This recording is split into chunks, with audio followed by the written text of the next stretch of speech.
dan Rudiana mengasih tahu, mengarahkan kamu agar mengakui, melihat ada anak-anak yang lewat, ada dilemparin batu, pakai bambu, dan itu diarahin oleh Aep dan Rudiana. Kamu bohong nggak sama saya? Enggak Pak, 100% saya benar. Kamu tahu nggak, dari kesaksian itu hari ini 7 orang pidananya sumur? Tahu Pak. Sebenarnya juga dari kemarin pas viral, ya saya pengen Pak keluar media berkata jujur. Cuman saya berpikir panjang Pak. Saya keluar dengan sendirian, saya bisa apa? Kamu tahu nggak bahwa kesaksian kamu itu melahirkan derita yang luar biasa? Tahu Pak. Kamu merasa dosa? Merasa. Beberapa hari ini ada peristiwa yang saya kira menggegerkan. Kalau di masa lalu kita kenal ada istilahnya peradilan sesat begitu yang disebut, kemudian ada kasus yang sangat legend itu Sengkon dan Karsa gitu, yang orang kemudian dia salah dihukum begitu, dan kemudian ternyata bukan dia pembunuhnya begitu. Nah ini juga kasus serupa terjadi lagi yang saya kira sebagian Anda pasti mengikuti soal kasus Vina ya di Cirebon. Ini pengakuan dari Dede. Ya Dede ini Bung Rocky, ada satu namanya Dede yang sekarang jadi dianggap sebagai pahlawan baru lah dalam tanda petik, karena dia tiba-tiba mengakui bahwa dia sebagai saksi itu dia merasa bahwa dia itu sebenarnya terpaksa menjadi saksi, dan dia tidak tahu siapa pembunuhnya, siapa pelakunya, namanya tidak tahu, wajahnya tidak kenal, dan 7 orang itu yang sekarang masih di penjara itu dihukum seumur hidup, Bung Rocky, bayangkan. Nah si Dede ini menyatakan saya siap untuk menggantikan 7 orang itu karena saya merasa bersalah, saya memberikan kesaksian palsu, kira-kira begitu Bung Rocky. Oke, kalau ya saya ikuti peristiwa ini, tapi dari awal saya menahan diri untuk berkomentar karena ada semacam insting menunjukkan bahwa ini kasus yang variabelnya begitu banyak itu. Tetapi kalau kita fokus pada peristiwanya sendiri, kan dari awal peristiwa semacam ini, artinya bukan peristiwa ini aja, peristiwa semacam ini sudah dianggap selesai karena ada tukar tambah di belakang layar. Kan dari awal kita mau lihat itu tuh, apa tukar tambahnya? Karena apakah ini tukar tambah ganti rugi karena nggak mau diperpanjang kasusnya, ataukah ada dendam yang akhirnya bisa dibalaskan tanpa perlu pembuktian, atau di belakangnya ada variabel-variabel politik yang juga menyangkut nama-nama besar. Kan pada waktu kasus ini terkuak itu karena bisikan metafisik itu melalui film itu, semua orang merasa bahwa ada sesuatu sebetulnya, entah itu ketidaksengajaan atau ditemukan di tengah jalan, yang memungkinkan missing link ini, hal-hal yang hilang itu bisa disambung ulang. Jadi kita lihat bagaimana keadilan itu sebetulnya ada pakem. Jadi seolah-olah alam semesta ini menunjukkan bahwa sesuatu yang belum bisa diselesaikan secara total di dalam secara proporsional, dia akan berbicara sendiri itu. Kalau kita belajar sedikit tentang teori dekonstruksi misalnya itu, atau hermeneutic of suspicion, hermeneutik artinya mencurigai dengan kehati-hatian itu, bahwa upaya menghapus kasus selalu menimbulkan kasus baru kan. Jadi setiap kasus yang tidak dimanipulasi, nah hasil manipulasi itu adalah kasus baru tuh. Jadi rentakan itu berjalan terus. Nah bayangkan misalnya dari 2016 sampai sekarang itu ada energi yang belum terduduk nih. Saya coba ambil cara berpikir abstrak tuh, sehingga ada kegelisahan tuh. Nah kita nggak tahu apakah Dede ini pada akhirnya sebetulnya memberi inspirasi pada film itu secara tidak langsung, supaya dia ada semacam peralatan, outlet untuk membuka dirinya sebagai saksi yang memalsukan kesaksiannya, atau memang jarak antara peristiwa itu dan kondisi masyarakat sekarang memungkinkan orang memeriksa kembali kasus itu. Jadi semua kecurigaan itu datang dari kuriositas tadi, keinginan untuk mendapatkan keadilan. Nah yang paling penting sebetulnya adalah sikap Dede ini yang merasa bersalah lalu datang kembali ke depan pengadilan. Ini yang kita biasa sebut prinsip habeas corpus. Artinya tubuh seseorang yang sudah meninggal itu harus dibuktikan di depan pengadilan untuk menentukan apa sebetulnya penyebabnya dan apa pidana yang mesti diberikan pada mereka yang melakukan kejahatan. Tetapi dia sendiri memakai prinsip habeas corpus terhadap dirinya sendiri kan. Dia sebetulnya mestinya dia tidak ada di situ tuh. Karena bagi dia udah lolos, mungkin udah dapat pesangon segala macam sebagai hadiah, tetapi ada nurani yang terganggu di situ tuh. Nah, ini yang kita maksud bahwa manusia itu selalu punya tendensi untuk mengakui kesalahan tuh. Nah, kalau manusia mengakui kesalahan itu artinya alam semesta memulihkan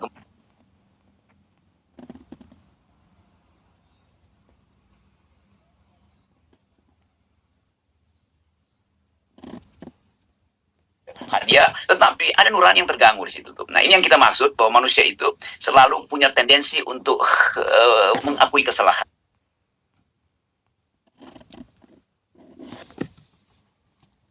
harus dibuktikan di depan pengadilan untuk menentukan apa sebetulnya penyebabnya dan apa pidana yang mesti diberikan pada mereka yang melakukan kejahatan.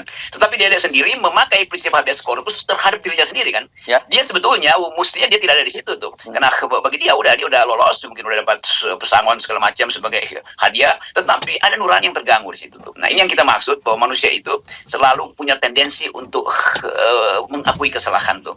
Nah, kalau manusia mengakui kesalahan itu artinya alam semesta memulihkan kembali stabilitas keadilan. Tetapi hukum tentu tidak bergantung pada hukum alam semesta dan harus diproses lebih jauh. Apa peran Dede ini dimainkan oleh seseorang yang ingin menutupi kasus, atau Dede sebetulnya adalah jalan keluar yang paling masuk akal supaya kasus ini tidak lagi diungkap. Saya kira itu apa namanya deteksi batin dan akademis kita. Ya, menarik perspektif Anda nih. Memang kasus ini kemudian menjadi ramai lagi karena ikan dibuat film, dan filmnya itu dikecam banyak orang gitu karena lebih kesannya lebih bukan kriminal tapi lebih pada horornya begitu. Tapi ini mendorong kasus ini, membuka kasus ini jadi terbuka. Kan yang tadinya diduga orang bahwa kemudian yang jadi korban adalah Peggy yang ditangkap oleh polisi sebagai pelaku berikutnya begitu ya, DPO terakhir begitu ya. Tapi ternyata Peggy bisa membuktikan bahwa dia juga salah tangkap. Nah, kalau Dede ini yang saya mesti jelaskan kepada Anda, dia mengaku dia tidak mendapat apa-apa ketika menjadi saksi itu. Hanya dia takut kepada polisi itu ketika memberikan kesaksian. Nah, saya kira ini waktunya dia untuk tampil di pengadilan. Kalau sebelumnya ketika dia jadi saksi itu anehnya dia juga tidak pernah didatangkan di pengadilan, karena ketika dia surat panggilan dari ke pengadilan datang itu dicegah oleh Ibtu Rudiana, dia nggak perlu datang. Nah, tapi anehnya kenapa hakim juga bisa membuat putusan kalau Dede tidak pernah hadir kan gitu. Oke, sebelum kita analisis kenapa hakim membuat keputusan, ini kesempatan untuk mengingatkan bahwa satu kasus bisa dibuka ulang karena kuriositas publik tuh. Ya. Nah, yang unik adalah kuriositas itu muncul ketika film itu diedarkan kan. Jadi ada sesuatu yang mungkin ini penting untuk kita bicarakan, bahwa variabel-variabel keadilan itu bisa tiba-tiba dimunculkan ketika kasus itu misalnya udah tenggelam tuh. Karena kita mesti anggap bahwa keadilan itu adalah energi yang diberi oleh alam semesta sebetulnya. Kalau kita mau bicara secara lebih ya sebetulnya lebih religius, harus pakai kata itu tuh. Ada energi yang udah stabil. Jadi begitu keadilannya tergores, maka sistem alam semesta akan mencari cara untuk mencapai kembali kestabilan itu kan. Itu juga berlaku dalam prinsip pembuatan hukum pidana sebetulnya. Di dalam pembuatan hukum pidana dianggap bahwa keadilan itu bulat. Jadi begitu terjadi ketimpangan, mesti dipulihkan kebulatan itu melalui pidana tuh. Jadi itu sama aja prinsipnya kan. Kan waktu pidana itu dibuat selalu dianggap bahwa seseorang merusak harmoni. Karena itu dia mesti dihukum supaya harmoninya pulih kan. Jadi kelihatannya itu yang berlaku juga dalam logika filsafat hukum barat, dan apalagi filsafat hukum lokal kita tuh. Hukum adat juga berlaku begitu kan. Harus ada keseimbangan baru di dalam keadilan tuh. Nah, ini yang sering kita anggap sebagai energi alam semesta. Tetapi pengertian tadi mungkin berlebihan bagi mereka yang menginginkan kepastian hukum. Nah, kepastian hukum sekarang ini tentu kuncinya ada pada saudara Ibtu pada waktu itu. Itu Rudiana. Ya. Iya, karena dia Rudiana, sebetulnya yang harus memahami dari awal bahwa dia menyimpan kebohongan juga, kan begitu kan? Jadi benar. Kalau Dede itu mengaku dia berbohong karena tekanan, maka mestinya energi yang sama, energi moral yang sama terbit dari saudara itu ini, bahwa dia juga ikut menyimpan, dan mungkin juga si itu akan nyadar kembali, oh iya saya juga menyimpan, maka biarlah Dede itu dibebaskan, saya yang ambil alih hukuman itu kan. Itu juga menunjukkan betapa kelegaan itu dimungkinkan ketika bukan desakan publik, tapi desakan yang kita sebut moral call itu muncul. Jadi pelajarannya adalah setiap manusia itu sebenarnya ada moral call. Dan itu kadang-kala baru bisa dihasilkan ketika orang melakukan perenungan eksistensial. Nah, kita perlu saja bahwa moral call ini sebetulnya datang dari keadaan ketika orang menganggap ya mungkin sudah ujung akhir hidupnya, atau dia merasa bahwa ada hal yang mesti dia penuhi sebelum hal-hal lain dia lakukan. Sebagai syarat untuk melakukan kebaikan, dia mesti mengaku dosa dulu. Kira-kira begitu tuh. Jadi saya cuma mau ambil sifat moral call itu. Jadi panggilan keadilan yang sebetulnya intisarinya adalah kesadaran kemanusiaan yang adil dan beradab. Ya. Ini sebelum saya sebelum Anda mengomentari lebih lanjut soal Pak Rudiana ini ya, saya jadi agak tergoda sedikit untuk masuk ke wilayah yang Anda singgung-singgung sebelumnya, soal yang sedikit metafisik dan orang mungkin sebut sekarangnya itu mistis. Karena kan kadang-kadang kan dalam kepercayaan kita kalau ada orang yang meninggal karena pembunuhan dan sebagainya, arwah-arwahnya ini kan menuntut keadilan. Gitu, kalau ada kepercayaan semacam itu di situ ya. Dan mungkin arwah-arwah ini juga sampai sekarang dia merasa tidak puas karena yang ditangkap dan menjalani hukuman bukan orang yang membunuh mereka, kan begitu. Nah, dalam kasus ini saya kaitkan dengan si bapaknya yang korban, harusnya Pak Rudiana kan selain dia polisi, dia juga bapak dari korban sih, yang prianya ya, yang menjadi korban pembunuhan. pertanyaan saya apakah dia juga tidak merasa terganggu gitu kalau dia anaknya tidak mendapat keadilan? Ya kan Bung Rocky, karena dia tahu bahwa bukan pelakunya bukan si orang-orang ini, karena itu aja kesaksian dari yang dibuat oleh dia bersama Aep yang meminta si Dede untuk bersaksi gitu. Saya memakai tadi istilah metafisik, tetapi sebetulnya itu bisa diterangkan secara ilmiah dan banyak riset yang menunjukkan bahwa apa yang diucapkan oleh Nabi Ibrahim itu direkam oleh pohon di sekitarnya tuh. Jadi DNA pohon itu, ya karena itu penggalian di Laut Mati misalnya, itu hanya soal menemukan teknologi untuk meminta batu itu bicara tuh. Karena ada prinsip bahwa ada hukum kekekalan energi. Energi itu tidak mungkin habis, dia hanya berubah fungsi itu. Demikian juga soal-soal yang menyangkut memori itu di otak kita itu tetap tersimpan sebetulnya kan. Tinggal bagaimana dia diberi outlet itu. Jadi sebetulnya nggak ada soal yang terlalu metafisik tuh, karena kalau kita pakai ada penjelasannya juga itu ya. Ada penjelasannya tuh bahwa energi itu tidak mungkin hilang tuh. Demikian juga memori. Memori itu apalagi memori kolektif itu adalah energi. Kita tetap ingat suatu waktu mungkin kita baru nyadar bahwa ini seseorang harus kita bongkar kejahatannya tuh. Ketika energi di dalam tubuh kita itu dalam mind kita memenuhi seluruh jiwa raga kita untuk mengambil risiko tuh. Jadi manusia selalu mampu untuk mengambil risiko dengan bahkan membahayakan dirinya kalau bagian yang paling rohani dari dia itu mengganggu dia kan. Jadi kesadaran moral itu akhirnya itu yang menyebabkan kenapa ada pahlawan misalnya kan, yang kita sebut pahlawan itu adalah dia yang mengambil risiko melampaui kewajiban dia itu beyond the call of duty itu. Jadi itu sama juga itu kepahlawanan itu sekarang kita lihat pada Dede itu, dan mestinya ada juga pada Rudiana itu. Tentu itu sekedar menunjukkan bahwa ketetapan keadilan itu bukan sekedar ada di buku-buku hukum, tapi sebetulnya itu bagian dari ketetapan alam semesta itu, bahwa bulan tidak akan bertabrakan dengan matahari, matahari tidak akan menyinari bumi 24 jam. Itu yang kita sebut sebagai harmoni sebetulnya. Nah, harmoni ini yang dirusak oleh mereka yang punya ambisi, punya arogansi dan ingin dapat atau memanfaatkan fasilitas hukum untuk menghilangkan barang bukti segala macam. Jadi selalu kita harus percaya bahwa keadilan akan menemukan keseimbangannya sendiri. Ya, ini menarik. Ini sebenarnya bahasanya menarik ketika Anda tadi bicara soal Nabi Ibrahim. Ucapannya direkam oleh batu. Itu selingan sedikit ya sebelum kita masuk ini. Ini menunjukkan betapa hal ini sebenarnya tidak ada urutannya dengan metafisik. Saya sepakat soal itu. Karena misalnya begini, ini dalam tradisi Islam ya, Bung Rocky. Misalnya kan kita sholat di masjid itu. Kita diminta kalau setelah sholat itu berdoanya kita bergeser duduknya. Tadinya saya pikir itu hanya ritual biasa, setelah saya pelajari, oh ternyata semua itu jadi diharapkan alam itu merekam. Jadi yang di sekitar kita itu merekam apa kebaikan-kebaikan atau keburukan-keburukan yang kita lakukan di dunia ini gitu. Itu satu hal yang saya cuma melengkapi pernyataan dari Anda tadi. Tapi saya ingin menarik sekarang persoalannya lebih luas, karena ada satu soal bahwa keadilan di Indonesia itu sangat mahal buat terutama rakyat kecil, termasuk seperti mereka yang sekarang jadi korban jadi salah hukum ya, karena mereka harus dihukum seumur hidup, bayangkan Bung Rocky. Nah, bagaimana mungkin kemudian polisi itu membuat BAP semacam itu gitu ya, karena ketika itu kan dia diperiksa juga oleh penyidik kan, setelah dia di briefing oleh Rudiana diperiksa oleh penyidik, bahkan ada kemudian BAP dari Polda padahal dia tidak pernah merasa datang ke Polda. Dan pertanyaan saya berikutnya, bagaimana mungkin hakim kemudian memutuskan tanpa ada saksi yang pernah yang disumpah di situ di pengadilan. Ini menurut saya penting juga untuk jadi potret bagaimana dunia penegakan dunia hukum kita gitu. Itu yang kita selalu ingatkan, bahwa hukum itu dia mengalami substansialisasi atau pelembagaan sehingga hukum itu membeku, membatu itu. Tetapi keadilan itu justru liquid. Jadi itu selalu paradoksnya tuh. Kita mau menegakkan hukum dengan memakai hukum positif dan mengupayakan supaya dalil-dalil hukum di KUHP yang tertulis yang biasa disebut the black letter of law itu dia tertulis sebagai huruf mati. Keadilan adalah huruf hidup. Jadi kalau kita pakai huruf mati untuk mencari keadilan, kadang-kadang bertabrakan tuh. Jadi hukum yang sudah obsolete itu akhirnya dipakai untuk menilai keadilan yang betul-betul recently yang sedang kita cari hari ini. Nah, karena itu selalu ada istilah perubahan hukum. Hukum yang progresif harus mengikuti prinsip-prinsip keadilan yang selalu tumbuh itu. Nah, ini juga kita bisa hubungkan dengan kapasitas kepolisian yang seringkali tidak melihat proses kriminal itu melalui hukum progresif. Selalu dilihat sekedar dengan apa yang diatur oleh KUHP itu. Padahal sebetulnya KUHP itu dimaksudkan sebagai hukum material yang hanya bisa efektif kalau ada hukum acara yang mendampingi hukum material itu secara hak asasi manusia. Kan KUHP kita dibuat dengan perspektif menjamin hak asasi manusia tuh. Itu nggak ada KUHP. KUHP itu datang kemudian untuk memberi semacam peringatan bahwa kalau KUHP aja atau hukum material, hukum pidana yang dijadikan dasar pengadilan, maka akan ada konsekuensi bahwa hak-hak si terdakwa itu akan diperlakukan sebagai pesakitan dari awal sampai akhir tuh.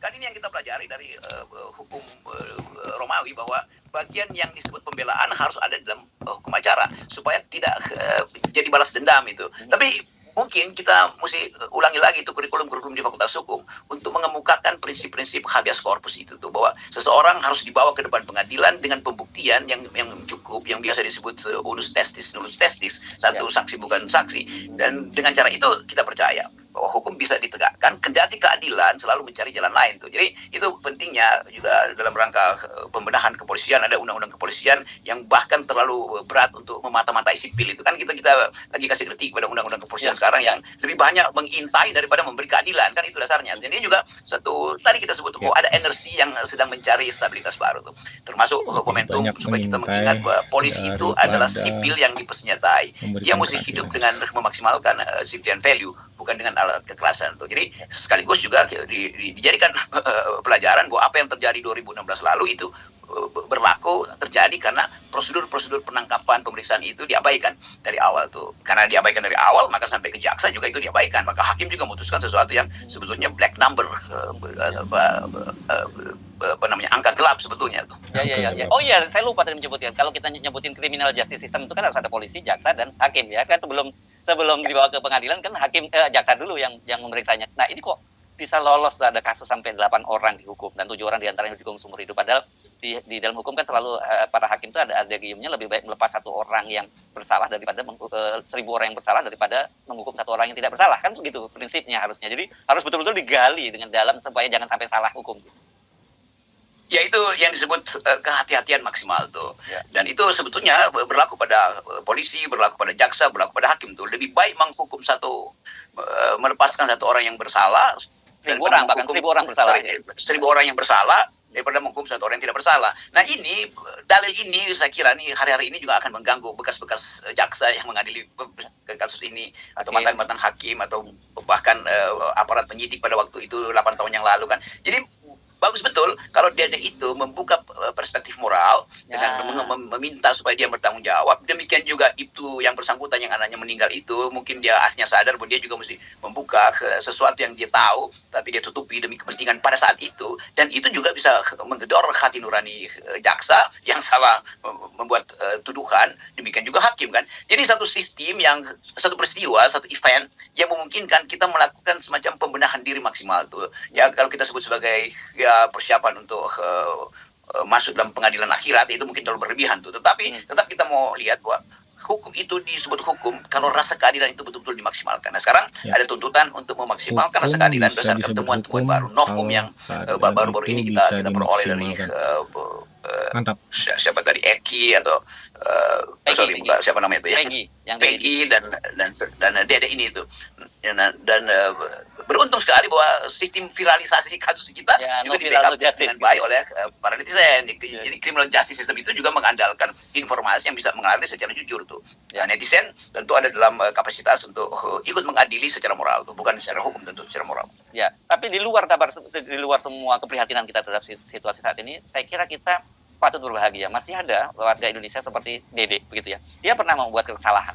Dia lemah sebenarnya. Dia bukan dia berniat memalsukan. Dia lemah karena tekanan. Dia takut. Dia mengaku bahwa saya lulusan SMP, saya tidak ngerti hukum dan tidak punya pelindung, jadi saya takut pada waktu itu. Tetapi ini secara moral dia menyatakan bahwa dia merasa bersalah selama 8 tahun terakhir itu, dan sehingga dia bersedia membuat penebusan tadi itu. Menurut saya itu dia di satu sisi dia hero Bung Rocky sekarang ini. Iya, ini jadi semacam simbol bahwa keadilan itu dia sifatnya substansial tuh, dan rasa terganggu itu yang memungkinkan dia muncul dan mengungkapkan sesuatu yang dia sembunyikan, yang dia pahami itu. Berbeda dengan para pengacara kondang yang sedang cari sensasi dari kasus ini kan, dan berupaya untuk naikkan follower di YouTube mereka atau di sosial media mereka. Dia adalah orang kecil yang akhirnya tahu bahwa dia bertanggung jawab terhadap keadilan dan kemanusiaan adil berada tuh. Jadi seorang yang tiba-tiba dikirim oleh alam semesta untuk membuka perspektif baru dalam penegakan hukum. Oke, mantap. Terima kasih sekali Bung Rocky. Saya ada pencerahan secara religi. Religius dengan perbincangan kali ini. Ya, itulah pencerahan yang sangat mantap melihat dari segala sudut di pagi hari. Oke, terima kasih. Salam akal sehat. Salam akal sehat. Ya, itu teman-teman tadi sedikit pencerahan dari Bang Rocky Gerung. Oke, semoga video ini bisa bermanfaat untuk kita semua, dan semoga kasus Pina Cirebon ini bisa menemukan keadilan. Oke teman-teman, kiranya cukup sekian video kali ini. Assalamualaikum warahmatullahi wabarakatuh.